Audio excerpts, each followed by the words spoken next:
Hello and welcome to another video review. This is King's Quest VI, Air Today, Gone Tomorrow for PC, Mac, and Amiga.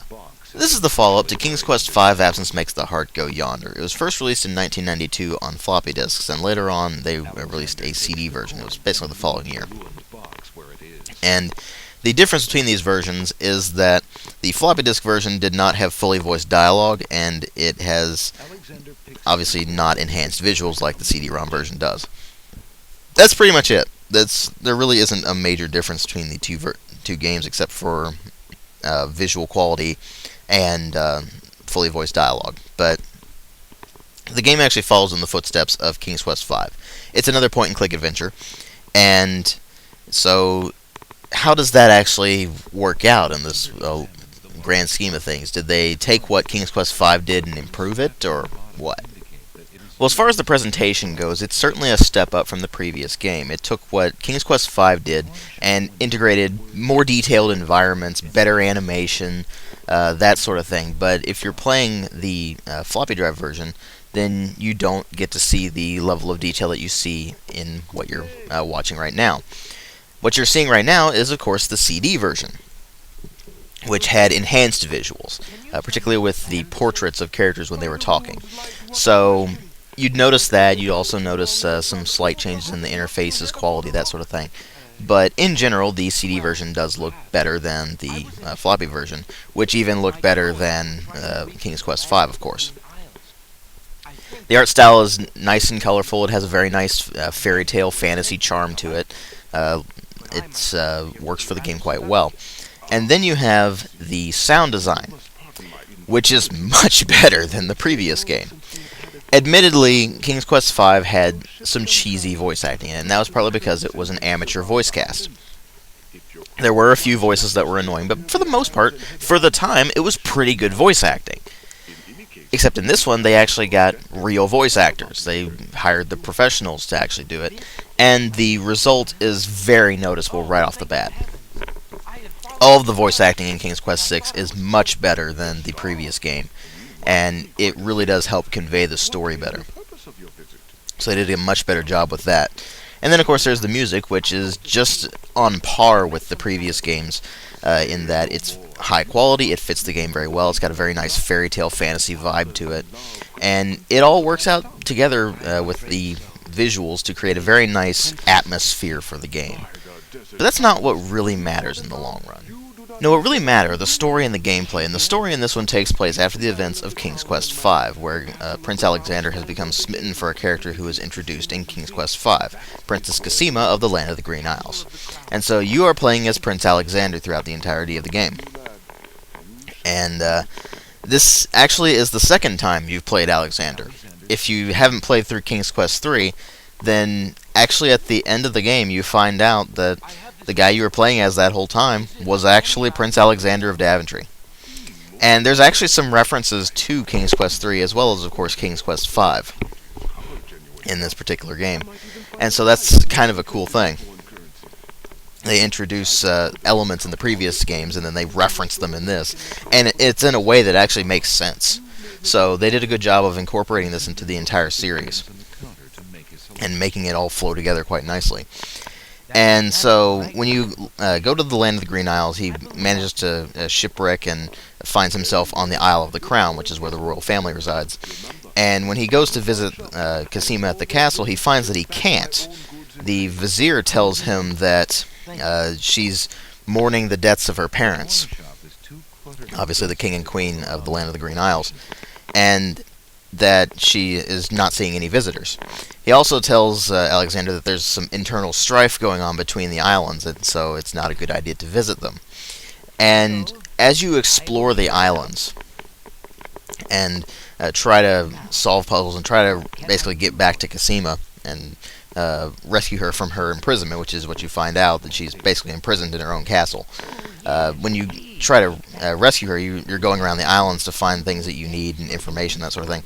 You find out that this inner struggles between these islands actually stem from the loss of some magical items that they had, and that basically help tie them together, and they all suspect one another. So there's actually a lot of complexity with this story politically, and there's some plots going on in the background that you see them manifest over time.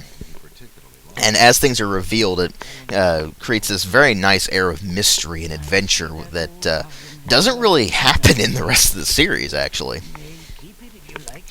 And there's actually multiple endings to this game.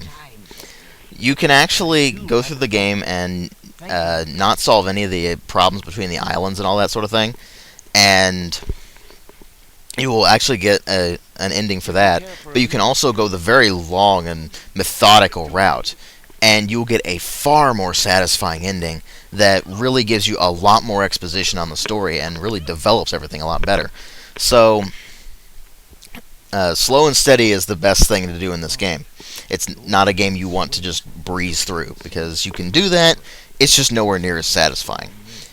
And to be honest with you, because of all the complexity, because the writing is well done, because they tie everything together very nicely, and they still manage to keep that fairy tale-esque charm that the previous games had, whilst incorporating much more mature elements of a storyline, actually, which ends up dealing with things like murder and death, which you don't really expect in a King's Quest game, but it deals with some more mature themes, and it actually comes across as easily the best story in the entire series. But that story is partly what makes this referenced so much as one of the best adventure games of all time. And the other part of that is the puzzles. The gameplay stems from, of course, King's Quest V. It's that same point-and-click system. You're still going around finding items that you can use to solve puzzles and that sort of thing. But the puzzles in this one are much more blatantly logical than the previous games in the series. There was some weird logic going on in the previous ones, although it still gave you hints here and there. Whereas in this one, most of the puzzles you can figure out pretty easily if you just use your head. If you just sit there and go, oh, what do I do? Then you're probably not going to figure out how to do the puzzles. But this was actually the first game in the series that I played that I didn't really feel like I had to look up hints for anything. I went through the whole thing and I was like, I can see where I would use this, or I can see how to get this, or this and that and the other thing. And so the puzzles flow together quite nicely with the game. The game is built around them, of course. They help to progress the narrative quite well. And so you have all these things. You have still the challenges resulting from death. You can die in this game, and you can die quite often, actually. It's very easy to screw up. And there's a lot of complexity to some of the puzzles, and it may not be obvious at first, but if you actually do something one way, and then you go through the sequence and you find, oh, I probably should have done it this way, then you go back and you do it that way, and then something else happens. So the puzzles are more complex, but they're still very logical. They make sense, and it ends up being just this complete adventure game experience that is really hard to find anything wrong with. And what I mean by that is I can't actually find anything fundamentally wrong with this game at all.